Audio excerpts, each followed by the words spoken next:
So we are going to talk about objects, classes, attributes, methods, then inheritance, polymorphism, and then some special methods which are inbuilt in object-oriented programming.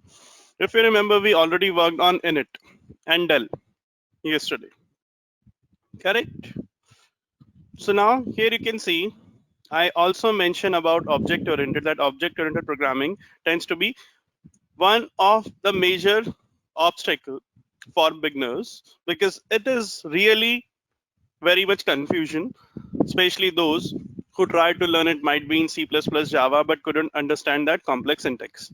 So don't worry. Now we are going to discuss it with Python.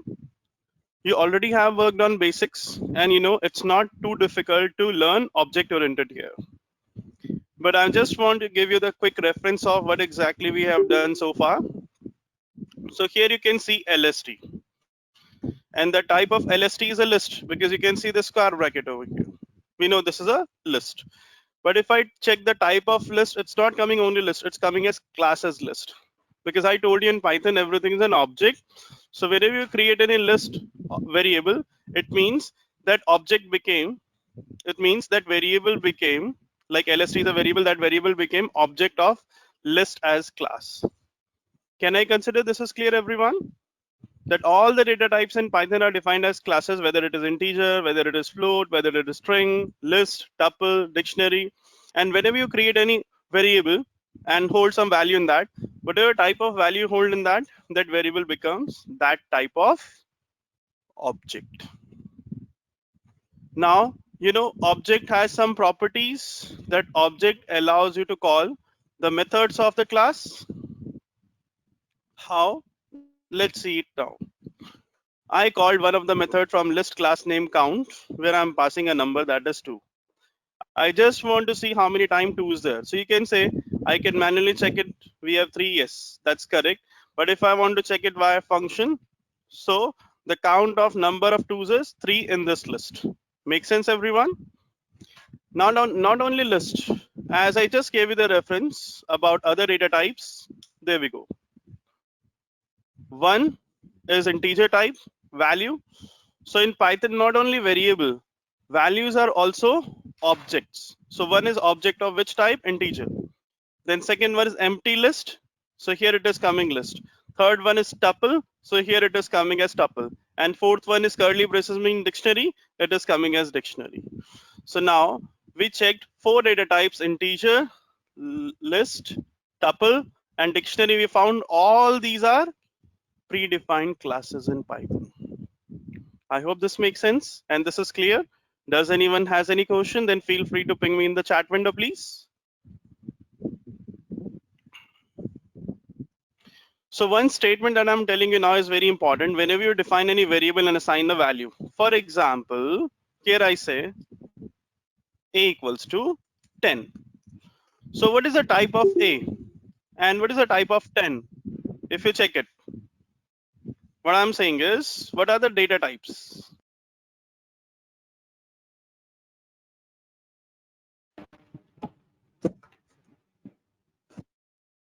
So if you check the data type, you will find that data type of a and 10 will be visible to you now. I said print the type of a and then print the type of 10. So you can see both are integer. So not only just variable, it is applicable on values as well, where 10 is a value and a is a variable. One more point I want to tell you, if I simply say print a, it will just give me the value inside this. And similar to that, if I say print 10, it will give me just value. If I say tell me the types, then it will give you only integer. So that is the reason intentionally I called it via print method. Does anyone has any question here? We are good to go? That's great. So now we know in Python variables as well as values are objects of particular class, where these values or variable belong to some data type class. Make sense, everyone? Now what is class? We'll see now. that class is a predefined keyword, that is something we use to define a class. And like list, like integer, like float, we have seen data types are predefined classes. We will also create our own class. So here you can see with the help of this class keyword, I created a class named sample, and this class does not contain anything. So that's the reason I passed it a keyword, that is pass. So when we use pass, we cannot keep any class, any if, any for loop, any statement that start with colon blank. If we don't have to do something, then at least pass should be passed over there. So this is a dummy condition. In future, whenever I want, I can replace this pass with some other value. Make sense, everyone?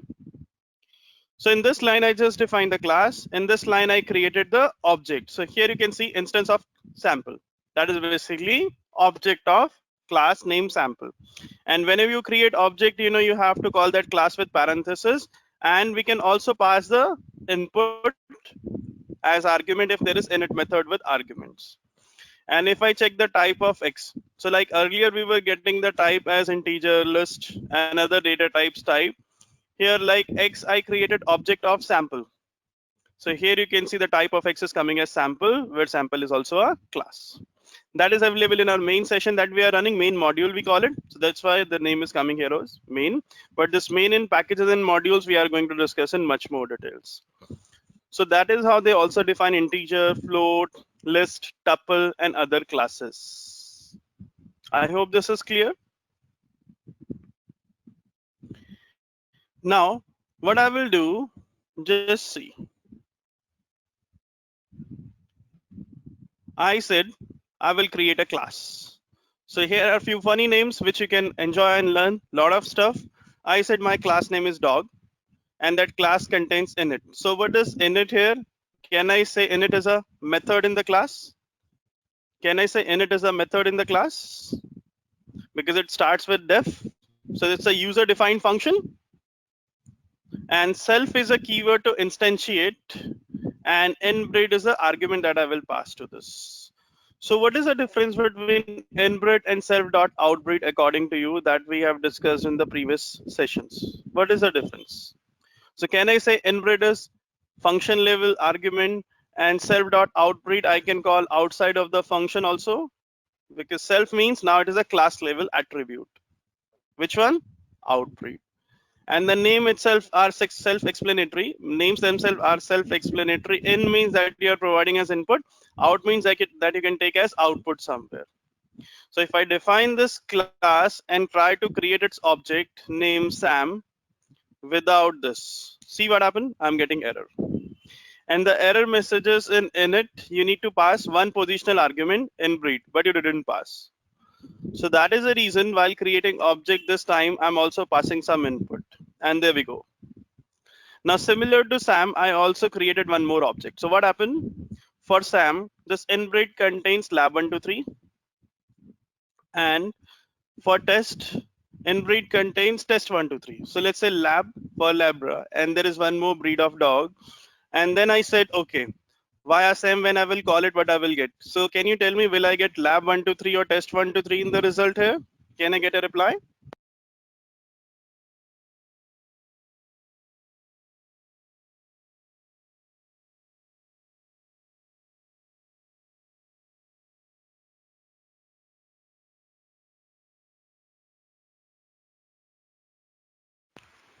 So what will be the output of this? Can I get a reply?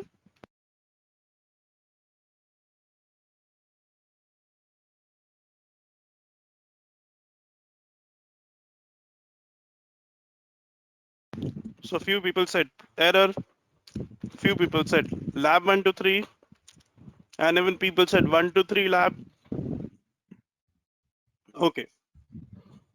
So what exactly the value in inbreed for Sam? It's lab123. That lab123 allocated to outbreed. So definitely it should give me lab123 for Sam. There we go. Now my question is, what you will get as output of this? So do you remember I told you something like every object has its own copy of the variables? So for Sam, there is a separate copy of in and out, and For test, there is a separate copy of in and out. So whatever you assign for Sam, you will get it. And this we assign to inbreed, and inbreed loaded in outbreed, and that is the reason I'm getting result with outbreed. So in this case, that is test. Definitely I will get test 1, 2, 3. Correct? Interesting. And if I check the type of test, it is coming test is an object of a class, and the name of the class is dog. I hope this is clear, everyone.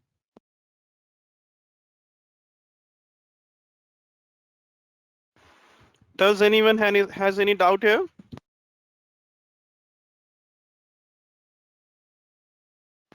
Okay, that's great. Now, if I say sam dot outbreed, I'm getting lab 1, 2, 3 just because of for sam I assign lab 1, 2, 3. And if I say frank dot outbreed, so did I create any object name Frank? No, I just created two objects. One is Sam and one is test. So that is the reason. Can you tell me what I will get in the result of this? This is the object name and this is the name of the attribute. But I didn't create any object name Frank. I just created two objects. One is dog. Sorry. Dog is my class. One is Sam. One is test.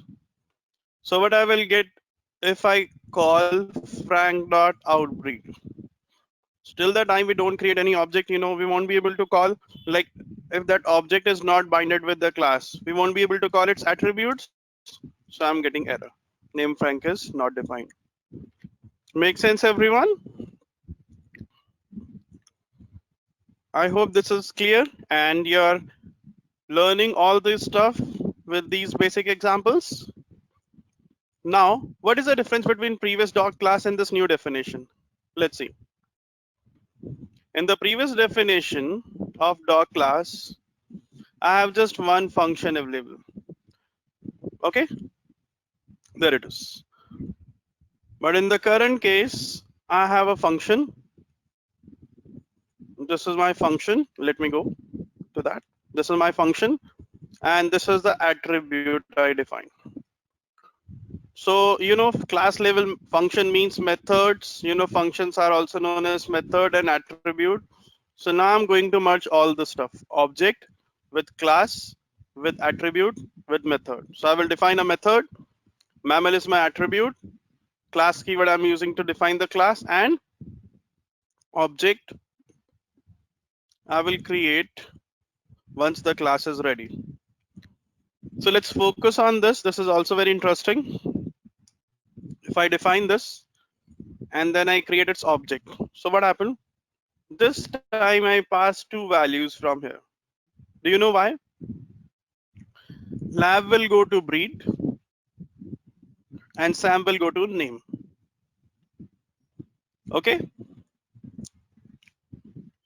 Now, what I'm doing, this breed and name are function level attributes. That's why I'm providing it to self.breed and self.name. So that breed and name we can call across the class via object also. So what is the difference between self.breed, self.name, and species? The species are defined at class level and these are defined in function, but via self, the scope of these two are at class level now. Make sense? Let's see. If I define this and then I say, for Sam, that is my object, this species I want to change to test. I have done it. And if I check the species now, it's not mammal, it's test now. Correct? Now, if I create one more object named Sam1, and then I said via this, I will call species. May I know what will be the return? I will repeat once again. This time I didn't change the function level attributes. This time I changed the class level. So function level argument I didn't change. I changed a class level attribute. I said that I'm going to create two objects. One is Sam and one is Sam1. Okay. Via Sam I change the species value to test. So my question is when I will create the second object Sam1 and then we'll try to call species, what will be the result? May I know? I will take a pause for 10 seconds here and wait for your answer.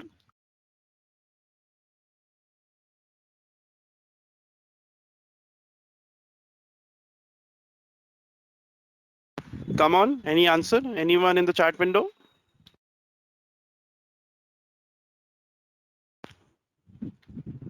Okay, so people said test. Okay, any other answer? So always remember one thing. Whenever you define any attribute at class level or whenever you define something in function, whenever you create a new object, you get a separate copy of it. So that is the reason whatever you change for Sam will not be applicable on Sam1 and see still I'm getting mammal. So the property that I told you is not applicable only at function level. It is applicable directly at class level. So that is applicable in class for attribute also. So when I created Sam, I got a separate copy of spacious. When I created Sam1, then I got a separate copy of spacious again. So that is the reason I got the actual value that I passed at class level to this. Means object cannot change the class. Class is an idle copy. Whenever you create a new object, it behaves like a scratch, a copy from scratch.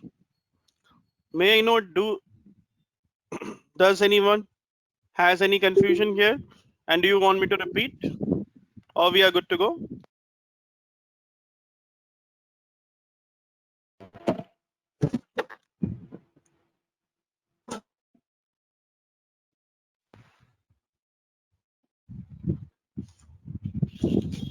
So may I know, is anyone who wants me to repeat?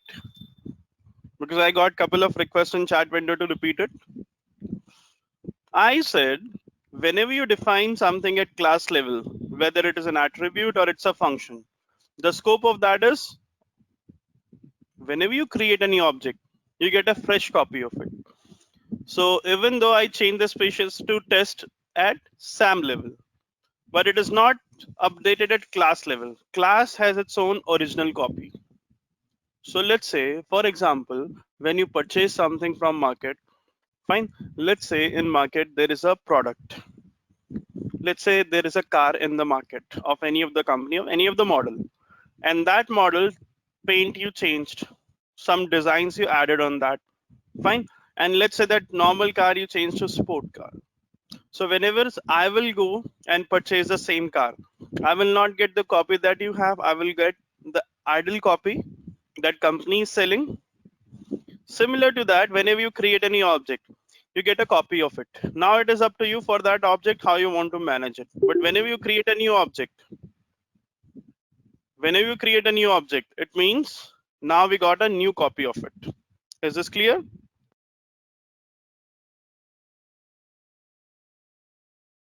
Is this clear? Creating object means get a fresh copy of that. Like you and me purchase the same car, it is up to us how we will manage. So each car is an object of their idle model that they design before they started the manufacturing. And whenever they launch any new type of car, that is the idle class, you can say. And whenever any customer get a car, it means that is just a copy of that class as an object. If this is not clear, I can give you one more example. So Ashraf said it's clear. Pratish, you also clear? Perfect. Last time, does anyone has any doubt here?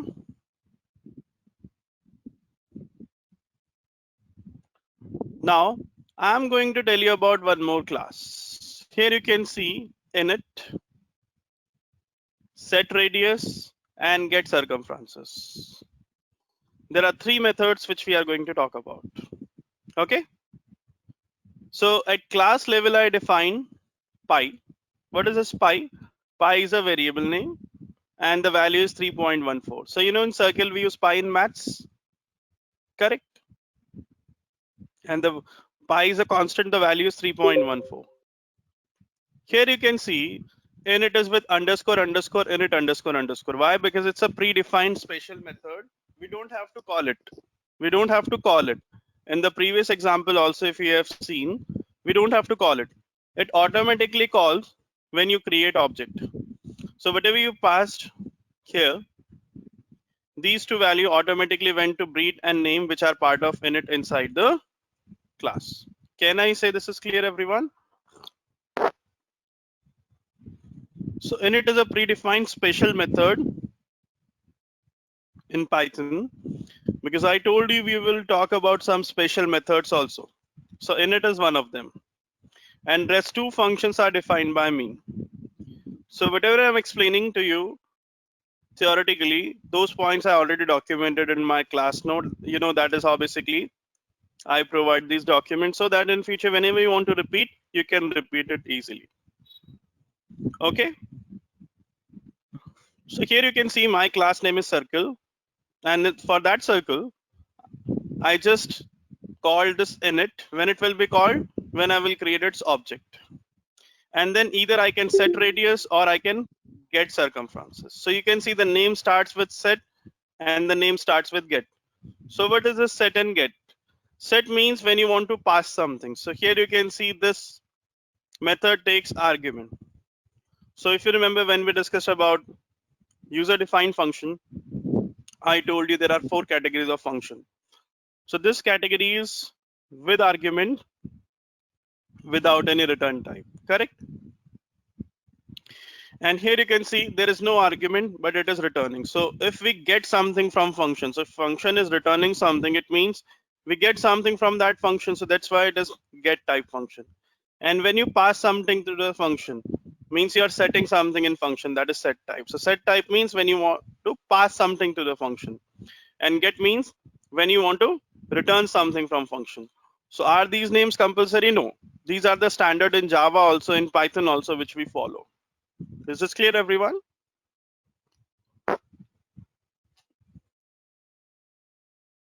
So now what I'm doing, I said for this class I will create object.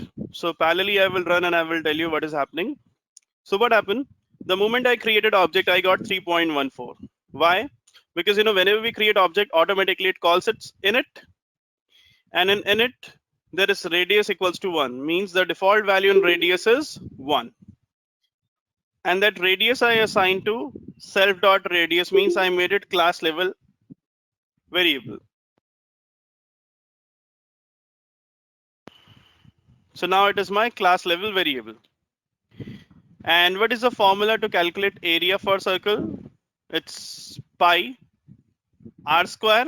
So here you can see r into pi, and then I'm returning the area of that. So if I say radius is 1, so 1, so radius is 1, so 1 into 3.14, because pi is 3.14, so 1 into 1 is 1, into 3.14 is the final value is 3.14 over here. I hope this is clear, everyone. One more point I want to clear here. Self dot radius, self dot area means now I made these two variables class level. Self dot means the scope of those variables at class level. Now radius is accessible within function only, but pi is not inside the function. So if I don't use this circle dot, I will get error. So what I have to do, either I can say self dot pi, correct, or I can say class name dot pi, because pi is available at class level. Is this clear, everyone?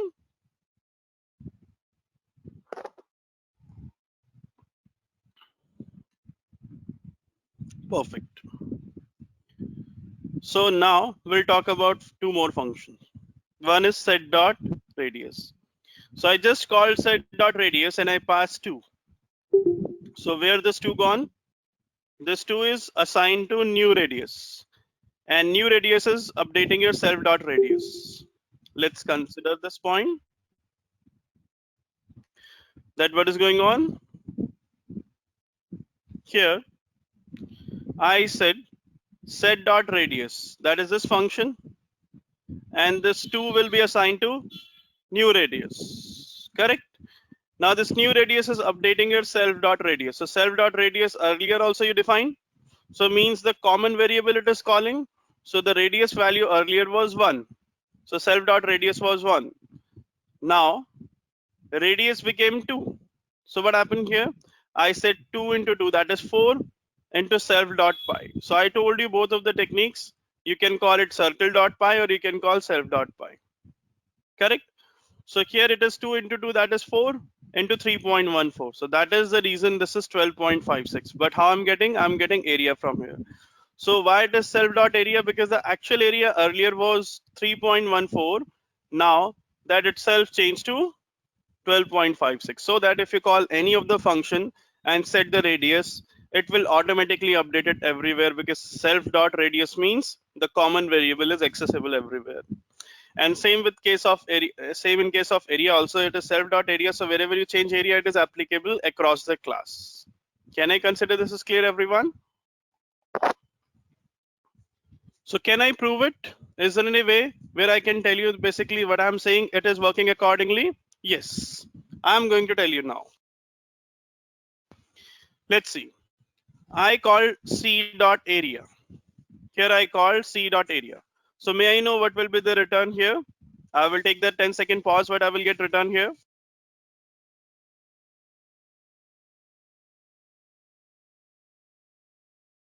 So what is the final value of area? In set dot radius, we set area as 12.56. And as I told you, in first one, area was 3.14. And second one, now I changed area to 12.56. So it is returning 12.56 because we changed it at set radius level. Correct? Is this clear, everyone? That why it is returning 12.56? Does anyone has any doubt here? Then let me know, please. I will clear it. The same statement that I told you just now.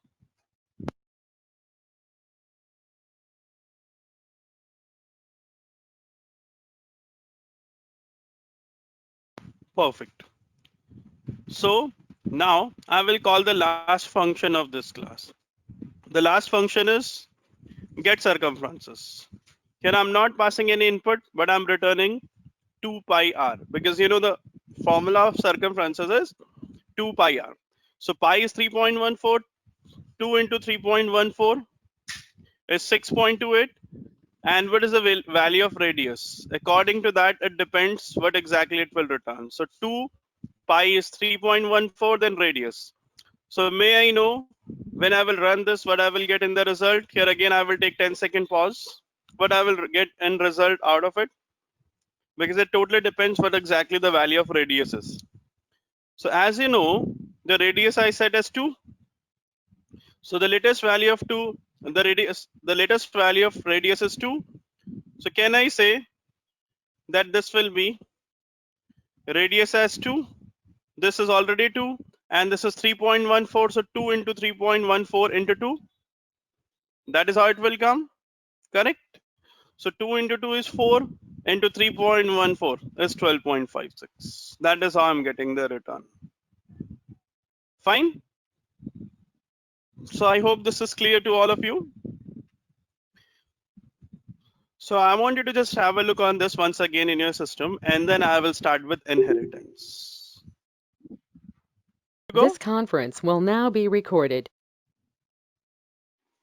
So now what is inheritance? Inheritance is a way to form a new classes using existing classes. So like we inherit many properties from our parents. So a class can also inherit property from its parent class. That is known as inheritance. That's what we are going to discuss now. And after this, we are going to discuss about polymorphism. So what do you understand by polymorphism? Polymorphism is poly means multiple. So when you define the same method with different forms, means same name method with multiple forms is known as polymorphism. So these are the two topics now we are going to discuss, followed by the last topic for the day will be spatial methods, when we are going to discuss about init in much more details that we discussed today. Del, how to delete any object, and then while deleting, if you want to do something, take some action, print something, you can do it. Then we are going to discuss about len and str. So all these names you can see are underscore underscore, then some name underscore underscore. So these are some predefined methods which we call as spatial methods. So this is today's agenda now that we are going to discuss. Okay, clear everyone? So after this there will be one more chapter on object oriented with some advanced features, that is advanced object oriented programming. So a class encapsulate features. So according to that, we are discussing about encapsulation. Now we will discuss about inheritance and polymorphism. So these are object-oriented features which we are discussing in the class.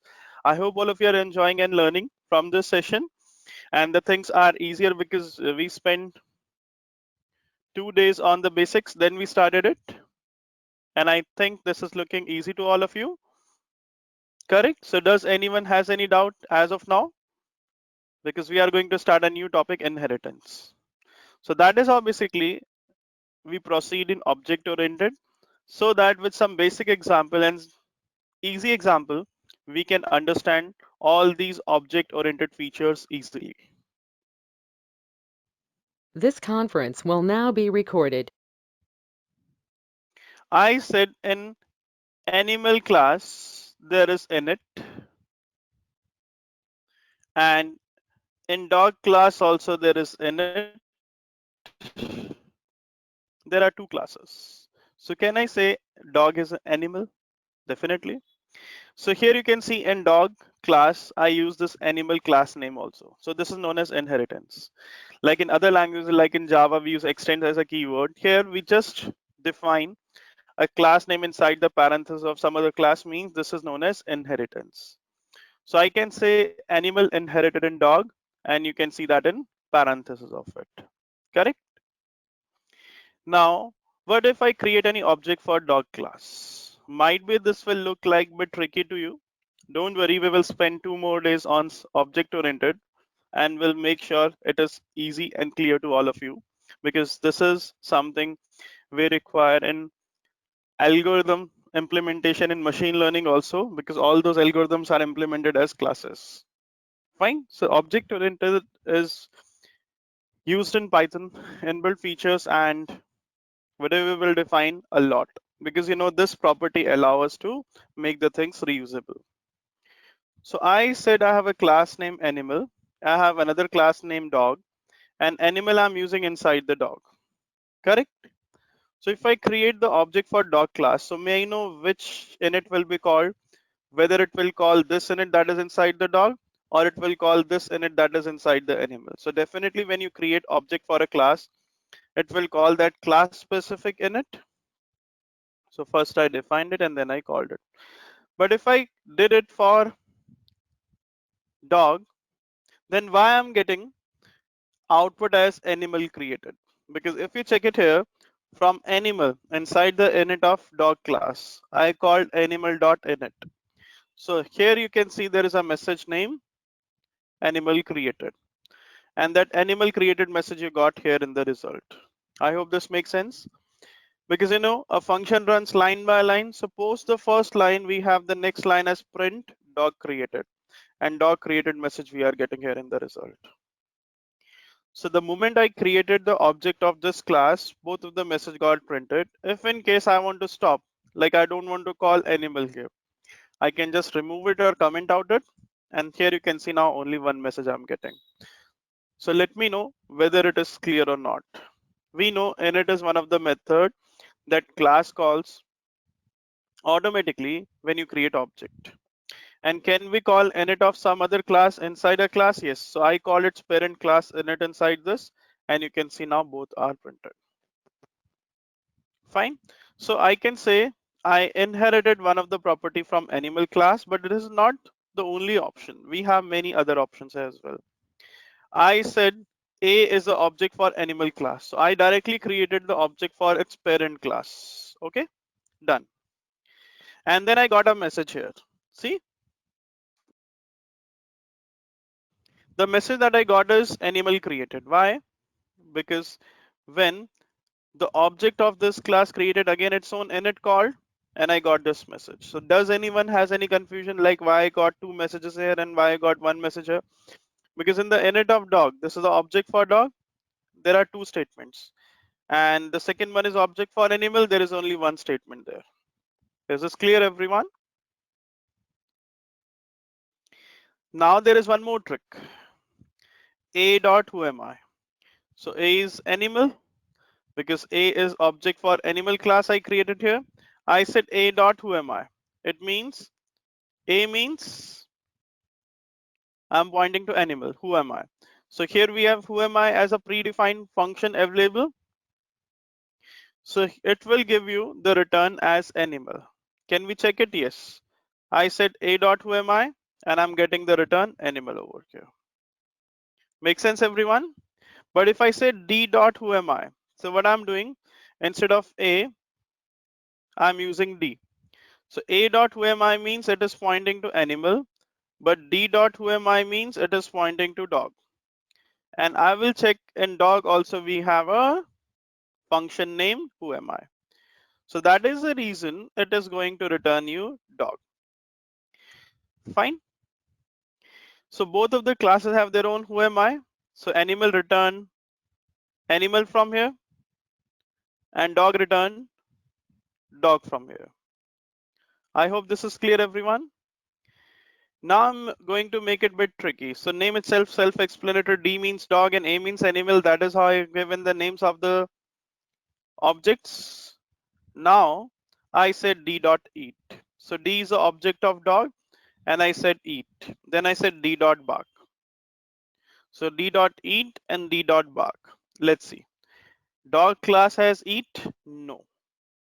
There is no eat method here. But dog class has bark? Yes. So at the time of bark, you say, I will get this message. So dog, bark, yes. How? The message is in front of you. It's woof, WOOF. Correct?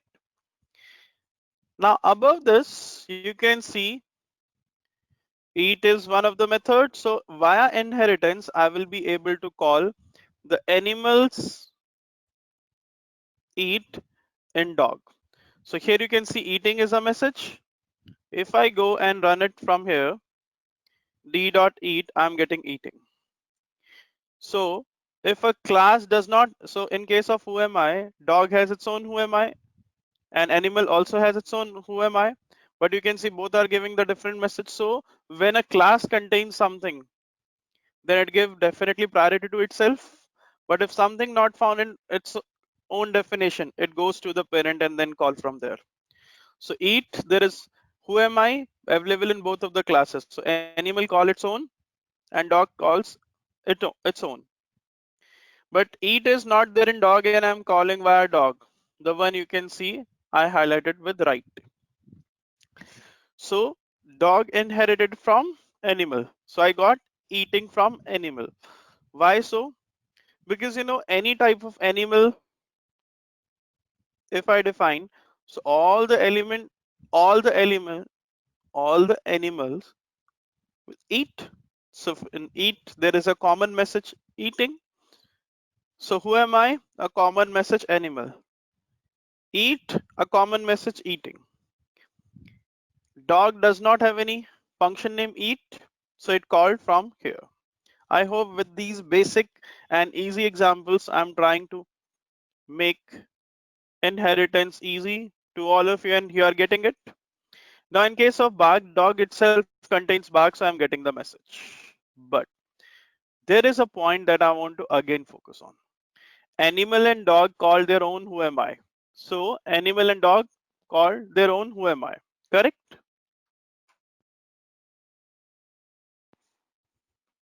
Animal and dog called their own who am I. In case of eat, animal didn't have eat, so it called from, sorry, in case of eat, dog didn't have eat, so it called from animal. So can a child class call parent class property? Yes. And bark was already there in dog, so I got it from there only. Now the question is, can we do the reverse? Like can we call the child class function in parent means A is the object for animal. So in animal, we don't have any function named bark. And what I'm doing, I'm saying a dot bark. And there we go, we are getting error. Animal object has no attribute bark. So always remember it's one directional. Like child can call its parent's features, but parent cannot borrow feature from child. So as animal has a child class named dog. So dog can call the feature from animal, but animal cannot call the feature from dog. So that is how basically I just defined how inheritance can be defined and can work. Is this clear? So here I will take 1 minute pause again. I will ask you to do it in your system and then I will continue with polymorphism. This conference will now be recorded. So let me repeat it once again. There are two classes. One is animal and one is dog. And here you can see in dog I inherited animal over here. Correct? Then what I'm doing, I created object for both. So for both of the classes I created object. D is for dog and A is for animal. Fine. If I call who am I via both of the object, so you can see I'm getting two different messages because both of the classes have their own copy of who am I. Correct? If you want me to make more clear, I will do one thing. I will take a screenshot of it and I will compare. Let's see.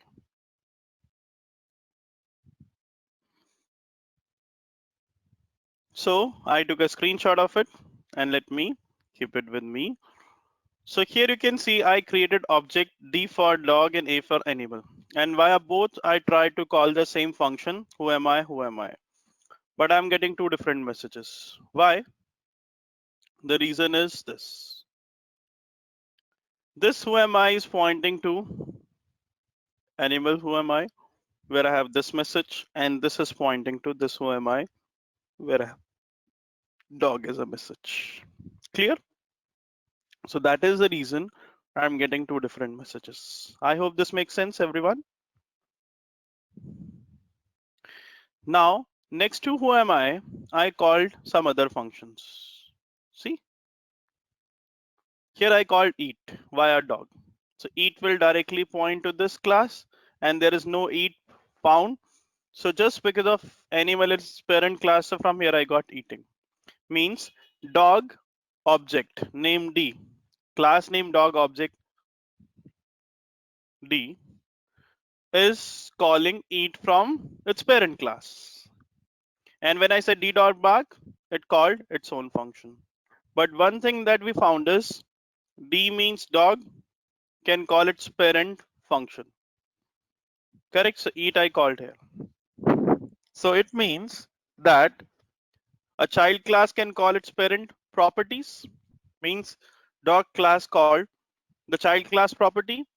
Can I do a reverse? Means animal does not have any function named bark. But we can see bark is there in dog. So can we call a dot bark where a is the object of animal? Answer is no. Why? Because a child class can borrow the property from parent, but parent cannot borrow the property from child. Is this clear now, everyone? Or still there is any confusion? Is this clear now to all of you? Perfect.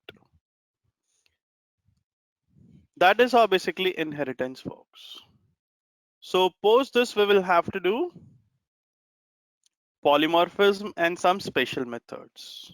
So I hope you enjoyed the session as of now and you learned all this stuff. Mainly the statement that I mentioned with this last property is parent cannot inherit property from child, but child can inherit property from parent. Fine, we have multiple types of inheritance here, means different types of inheritance here. We are going to discuss that also. So here you can see animal is a parent for class name dog. That is how it is defined. Fine.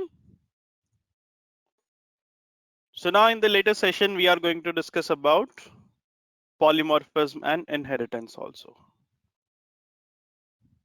This is our contact detail. You can get back to us for, or you can also add some comments in this video if in case you want to get any reply. So I hope you enjoyed today's session and you got to know about how this dynamic typing works.